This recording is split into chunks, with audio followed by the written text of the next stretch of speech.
2018 সালের নভেম্বর মাস নন্দনে চলছে ইন্টারন্যাশনাল ফিল্ম ফেস্টিভ্যাল। নন্দন চত্বরের চারিদিকে সর্বত্র, এমনকি রবীন্দ্র সদন, বাংলা একাডেমি, শিশির মঞ্চ, সর্বত্র সব জায়গায় রাজ্যের তদানীন্তন মুখ্যমন্ত্রী মমতা ব্যানার্জির বিশাল বড় বড় সব কাট আউট। 2018 সাল, বুঝতেই পারছেন যে সে সময় মমতা ব্যানার্জি তিনি ছিলেন একদম ক্ষমতার মধ্য গগনে।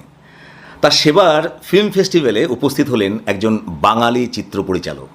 তিনি মমতা ব্যানার্জির ওই সব বড় বড় কাট আউট দেখে ক্ষেপে গিয়ে প্রকাশ্যে একেবারে ব্যর্থহীন ভাষায় বললেন, এখানে এত বড় বড় কাট আউট কেন?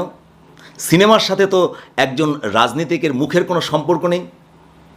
ভাবুন একবার, সে সময় মমতা ব্যানার্জির সম্পর্কে এরকম চাচা ছোলা ভাষায় কথা বলার মতো কলাকুশলী কলকাতার বুকে ছিল প্রায় বিরল।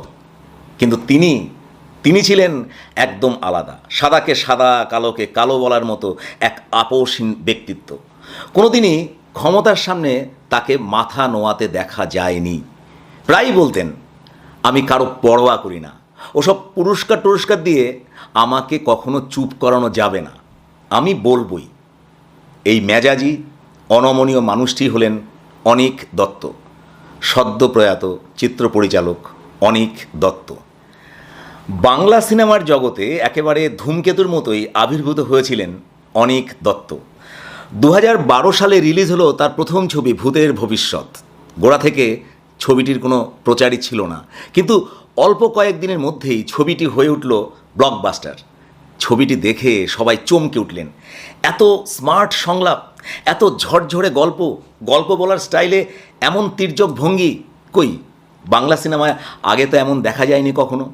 ছবিটির চরিত্রগুলো, যেমন ধরুন কদলীবালা, হাতকাটা কার্তিক, এরা সব দর্শকদের মধ্যে ঝড় তুলল। ছবিটি হাস্যরসের হলেও কোথাও কোনো ভাড়ামি ছিল না, বরং হাস্যরসের চূড়ান্ত পর্যায়ে ছিল এক অদ্ভুত ব্যঙ্গাত্মক দৃষ্টিভঙ্গি।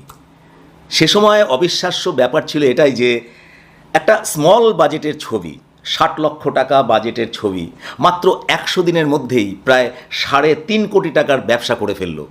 শুধু তাই নয়, ছবিটি ভূতের ভবিষ্যৎ বাংলা সিনেমার স্যাটায়ার কমেডির এমন একটা দিগন্ত খুলে দিল যে তার প্রকৃত উত্তরসূরি টলিউডে আজও তৈরি হয়নি।